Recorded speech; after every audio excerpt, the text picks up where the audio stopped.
Hello there. In this video, I'm going to talk about the Scarborough Expressway project. This project was a highway that was proposed for the city of Toronto and the city of Scarborough back in the 1960s, but was ultimately cancelled. So let's get into the video. Before we get into the video, I do want to make the distinction that the Scarborough Expressway was not an independent highway in the same way Highway 401 and Highway 404 are separate from each other. The Scarborough Expressway was simply an eastern extension of the Gardiner Expressway. The origins of the Scarborough Expressway comes from the 1940s. 1943 to be exact, when the then City of Toronto, and specifically the Toronto Planning Board, put forward a proposal for a large expressway network that would crisscross the city. This plan would see a number of so-called superhighways built around a 9-mile or 14-kilometer radius of Yonge Street and Queen Street, forming a sort of ring around the downtown core. One of these superhighways was called the Lakeshore Expressway, and would see a highway built between what would become the QEW and Highway 427 through downtown Toronto and into Scarborough, and then eventually to areas beyond. Most of you, or at least those native to Toronto or familiar with Toronto, will recognize this Lakeshore Expressway as the Gardiner Expressway, and that's because it is. It is worth remembering that this plan came into existence in 1943. At the time, the vast majority of what we would today call Toronto was empty farmland, and so this highway plan was not seen as overly disruptive. That, however, would change quite quickly after the end of World War II. Much like in the United States, Canada saw a post-war economic boom period, and with it came the rise of suburbia. People began moving into the suburbs en masse, and with them came cars. While the city did have a plan for a great expansion of the highway network, that plan was from 1943, when most of Toronto was still farmland. The world of 1943 and the world of 1953, however, may as well have been two separate worlds, because a lot of that empty farmland was now quickly filling up, and so a new highway plan would be needed. By 1953, the City of Toronto and its neighboring municipalities had come under the control of the newly established Metropolitan Toronto government, and it would be this government's job to bring about the highway boom in Toronto. While the province was responsible for what would be called provincial highways, such as Highway 401, Metropolitan Toronto would be responsible for municipal highways, those that stay within the border of Metro Toronto. Now I'm going to skip ahead to the 1960s, as that's where the story of the Scarborough Expressway really begins. There are many highways to be discussed, but those are outside the scope of this video and will get videos of their own in the future.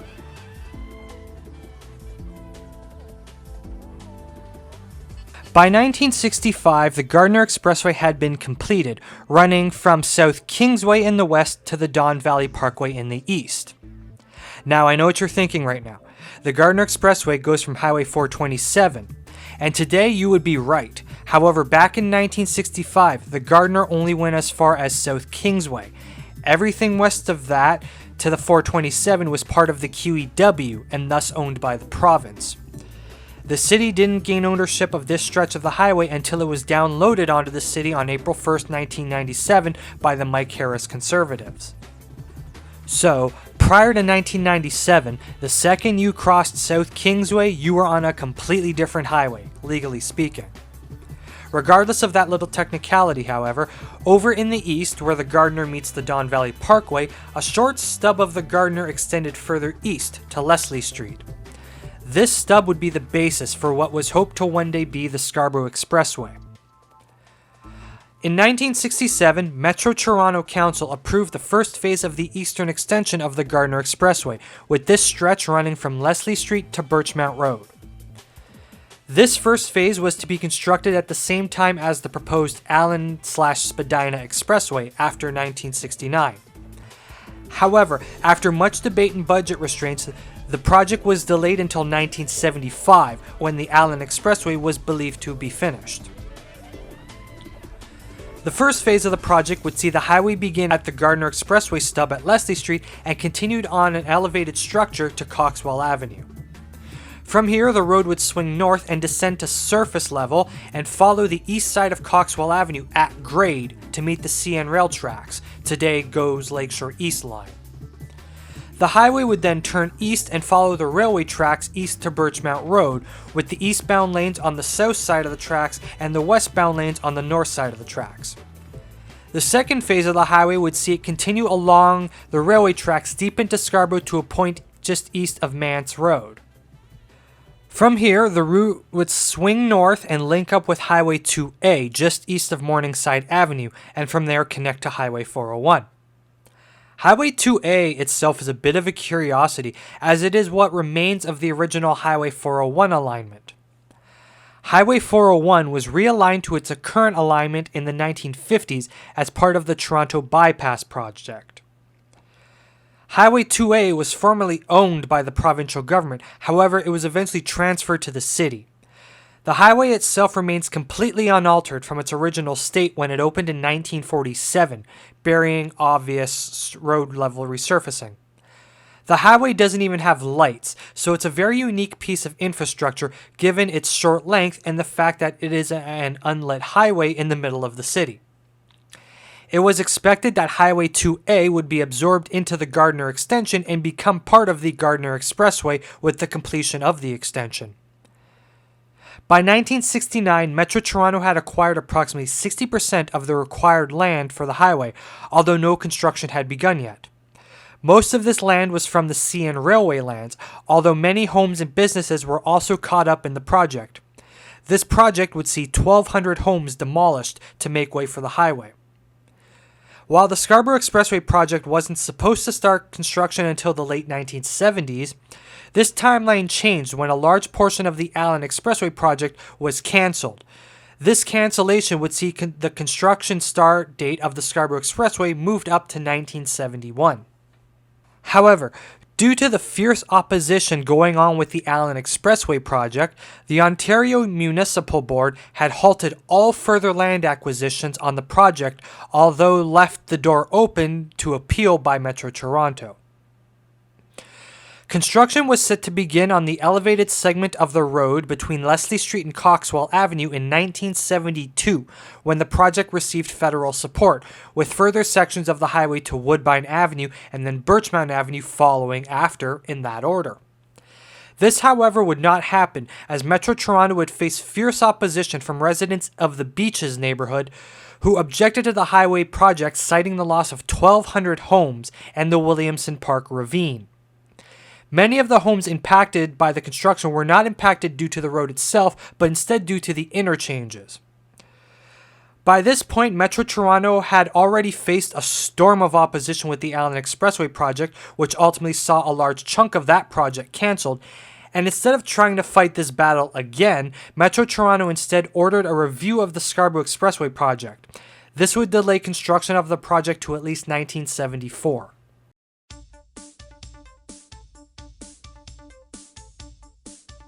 In 1973, planners at Metro Toronto put forward a new proposal for the Scarborough Expressway, which would see some big changes to the project. The largest of these changes would see the highway realigned into a trench along the south side of the CN rail tracks.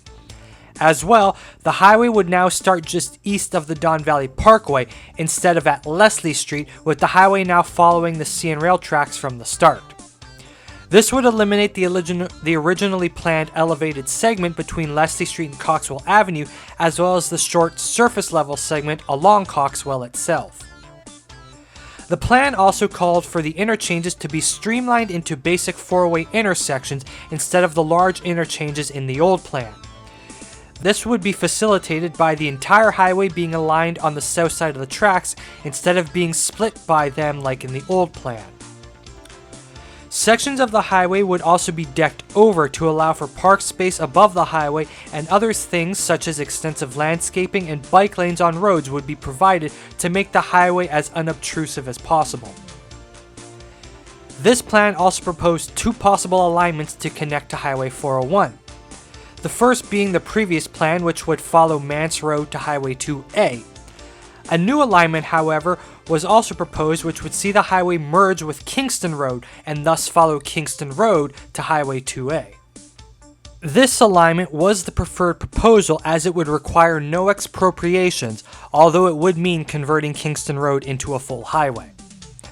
In total, this proposal would only require 650 homes instead of the 1,200 in the previous proposal, and Metro Toronto expected that this would be more palatable to residents.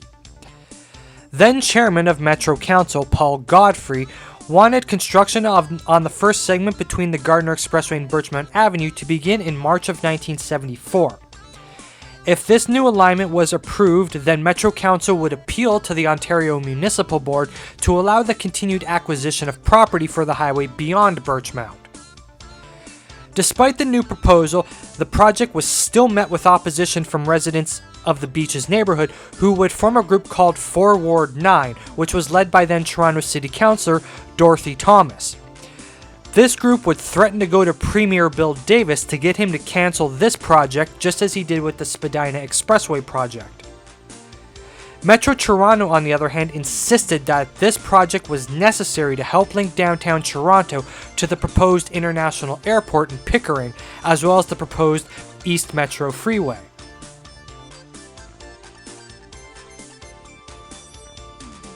Alternative plans for the highway were proposed, many, if not all, as a means to limit or eliminate expropriations and other factors that would make the highway project unappealing. One of these was to build the highway entirely under Kingston Road, in a 2-tiered tunnel. This plan would have been absurdly expensive and would have encountered problems such as ventilation and the design of the on and off ramps. Another idea was to reroute the section of the highway west of Victoria Park under the Taylor Creek Ravine. This would bring the highway outside the city of Toronto and into the borough of East York, and with it out of the way of the Beaches residents. This plan, however, was also discarded as it would require the destruction of the Taylor Creek Ravine, which would be opposed by local residents, and the route itself would link to the Don Valley Parkway and not the Gardiner Expressway, thus requiring either an expansion of the DVP or some sort of multi-deck structure. The alignment would also be more indirect and would thus take longer to commute to and from than just a direct connection to the Gardiner Expressway. One positive to this plan, though, was it would allow an easier connection to the proposed Crosstown Expressway, which was proposed to one day connect to the Scarborough Expressway. However, this wouldn't matter as the Crosstown Expressway was cancelled after the Gardiner Expressway was. Some other alternative plans, on the other hand, were a lot more radical and, in my opinion, downright stupid. Yet they all followed a common theme. The first of these would come from a man named Norman D. Wilson, who in 1954 proposed what could be called the Lake Route. The idea itself actually originates from 1923 and called for a road to be built along a 100-meter landfill at the base of the Scarborough Bluffs from Queen Street in the Beaches to Highland Creek. This idea was rejected by Metro Council in 1957 due to the expense of the landfill and the topography of the lakefront and the erosion of the Scarborough Bluffs. As well, at least in my opinion, blasting a highway along the Scarborough Bluffs and lakefront would have been a hard sell to Scarborough residents. Another alternative would be proposed by a man named Abel Van Wyk, who envisioned a large causeway that would stretch around Toronto's waterfront from Highway 427 in the west to Highway 401 in the east. This project would be paid for by development of the new infill at the base of the Scarborough Bluffs, with the money raised going towards the highway. The highway would run on the surface in the outer ends of the route while running under Toronto Harbour downtown. Personally, this sounds more like a bypass than a route to get people downtown. I don't really see how this idea could have been useful to connecting to the suburbs to downtown when the highway itself is literally at the bottom of the lake. Van Wyk himself actually opposed the Scarborough Expressway plan and pushed his own plan quite hard, although nobody at Metro Toronto ever paid him any serious attention. Another alternative came from two engineers, John Kipping and Edward Perkins, in the early 1970s, who proposed a landfill causeway 1.5 kilometers offshore in Scarborough. The causeway would stretch around Scarborough, joining the Gardiner Expressway and Highway 401. Just like with the other plans which focused on a causeway, this idea was scoffed at by Metro Toronto due to its complexity, lack of usefulness, and the environmental damage it would cause. As well as previously mentioned, I don't believe Scarborough residents would have ever responded well to the idea of blasting a highway along the Scarborough Bluffs and lakefront. In 1973, Metro Toronto ordered a 6-month detailed study by the Transportation Review Group to determine if the Scarborough Expressway was actually needed or not. This study would include public meetings along the route from Riverdale in Toronto to West Hill in Scarborough. The Transportation Review Group would present their findings to Metro Council on March of 1974. The report stated that the Scarborough Expressway was not needed and that public transit alternatives should be looked at. The report did stress, however, that if a public transit alternative was not built, then a highway would eventually be needed. The proposed international airport in Pickering was also shelved in 1974, thus further limiting the need for the highway. The report noted that at the time, Highway 401 and the Don Valley Parkway had adequate capacity to serve commuters. It is worth noting that at the time, the Don Valley Parkway ended just north of the 401 and Highway 404 had not yet been built. This is important for later. Scarborough, however, still endorsed the highway project, and Scarborough Council would pass a resolution asking Metro Toronto to continue the highway project. Metro Toronto, however, did not move forward with the project, instead shelving it in favor of looking at a public transit alternative as stated in the report. Lands along the original 1967 corridor were sold off, while Metro Toronto would continue to hold on to the lands from the 1973 proposal for future transportation needs. There was a plan to instead construct an LRT line along the corridor, with the line running from Queen Street into Scarborough via the CN Rail corridor.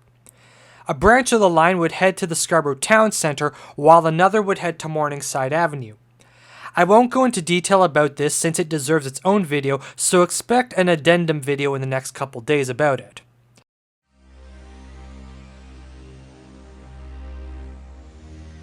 By 1976, the Scarborough Expressway had been renamed to the Scarborough Transportation Corridor. Metro Toronto intended to continue to hold on to the lands for the highway corridor, and Scarborough supported this, allowing Metro Toronto to continue to purchase land within Scarborough for the highway. The City of Toronto, however, continued to strongly oppose the project and made it perfectly clear the Scarborough Expressway would not enter the City of Toronto. Because of this, the segment of the highway between Leslie and Victoria Park was dropped. Metro Toronto continued to hold on to the lands acquired in Scarborough, hoping that the land in Toronto could one day be reacquired if and when opinions on the project changed. Metro Toronto would go to the Ontario Municipal Board to purchase lands using funds from sales elsewhere in the city, but these cases would be heavily contested by the City of Toronto, and the Ontario Municipal Board rejected Metro Toronto's requests due to the corridor's use being unidentified, or in other words, asking Metro Toronto what was the corridor going to be used for, to which Metro Toronto had no answer since they didn't even know themselves by that point. Metro Toronto considered the construction of an arterial road along the corridor from Victoria Park to Highway 2A and Highway 401. However, without a direct connection to the Gardiner Expressway, residents of the Beaches neighborhood worried this would just dump traffic onto their neighborhood streets. Scarborough also considered the construction of an arterial road coming from Highway 2A to Midland Avenue, with St. Clair Avenue East taking the traffic further west. This idea, however, was rejected by Metro Toronto as it supported the retention of the entire highway corridor from Highway 2A to Victoria Park. Residents along the corridor began to pressure Metro Toronto and Scarborough over what exactly the Scarborough Transportation Corridor was, or at the very least, what alternative plans were being studied. Due to this pressure, in 1983, Scarborough Council requested a study to show what was needed along the route. The study concluded that there was still no need for the highway and that improvements to GO train service would suffice. This conclusion, however, was met with a divided reaction on Scarborough Council. although eventually Scarborough accepted the results and joined the City of Toronto in its opposition to the continued retention of the corridor. Metro Toronto continued to hold on to the corridor, however, seeing it as necessary for future transportation plans, whatever those may be. Metro Councillor Ken Morris, who represented Scarborough's East End, would continue to push for the retention of the corridor, seeing it as the only solution to the traffic problems on Highway 401 and Kingston Road. By the 1990s, commuter patterns had changed, and with the construction of Highway 404, the Don Valley Parkway was now having to carry commuters from Scarborough, York Region, and Durham Region, which led to serious congestion along the aforementioned highway. It was for this reason that Metro Toronto continued to hold on to the Scarborough Expressway corridor, with Metro Toronto owning 80% of the proposed corridor by the 1990s. In the 1990s, Metro Toronto would carry out a review that would lead to what was known as the Official Plan in 1994. As part of this plan, a review of what was called the East Metro Waterfront Corridor was carried out, which included a review of the Scarborough Transportation Corridor. The City of Toronto stuck to its conviction that the corridor and possible highway would not enter the City of Toronto.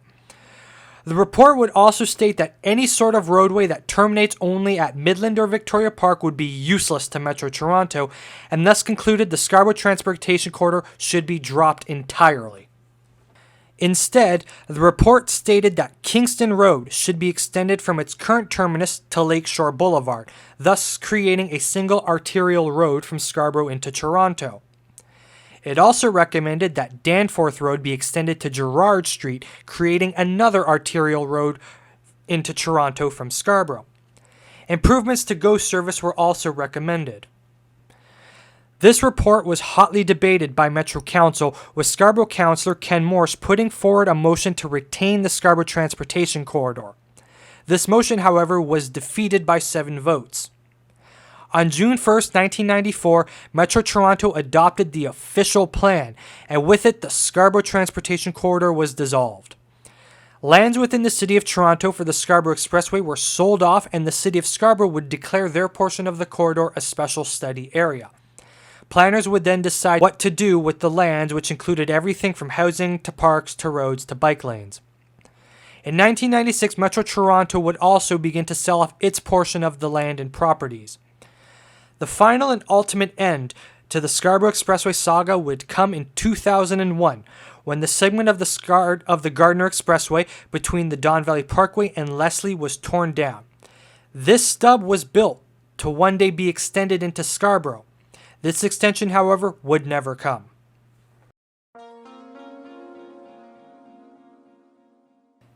The Scarborough Expressway is one of those great what-ifs. It's hard to say if it would have made any difference to the traffic in Toronto, or if it would have just ended up being another parking lot like the Don Valley Parkway is today.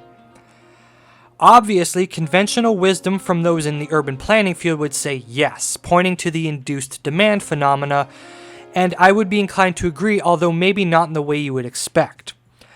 My reservations may not necessarily be with the Scarborough Expressway itself, but with the Gardiner Expressway, since I see having both the DVP and the Scarborough Expressway feeding the Gardiner a recipe for traffic. We may not be getting rid of the traffic problem, but instead we may simply be putting it somewhere else. Beyond the highway, however, there is also the corridor itself to consider. Today, the corridor is used by the GO Transit Lakeshore East line, although as discussed in the video, there were talks of using it for a rapid transit line such as an LRT as well. Would this corridor still hold value today, or is it simply duplicating a service already provided by GO? With the GO RER project, perhaps nothing is ultimately lost. On the other hand, an LRT line running from Scarborough Town Centre to Queen Street via this corridor cannot be understated, especially today. So it's hard to say whether or not the loss of the corridor itself is something to bemoan. As for the highway itself, much like everything else, you can make a case for and against, and there are those that do. I'll leave it to you to decide whether or not the Scarborough Expressway should have been built. Also, as an aside, we never got those extensions of Kingston Road and Danforth Road, so we kind of got ripped off there. But with that, I'll end this video. Thank you for watching this video, and if you liked it and want to see more like it, hit that subscribe button, hit that bell, because I have more videos like this planned. And if you have anything you want to say about the Scarborough Expressway project, don't be afraid to say it down below in the comments. And with that, I'll see you in the next video.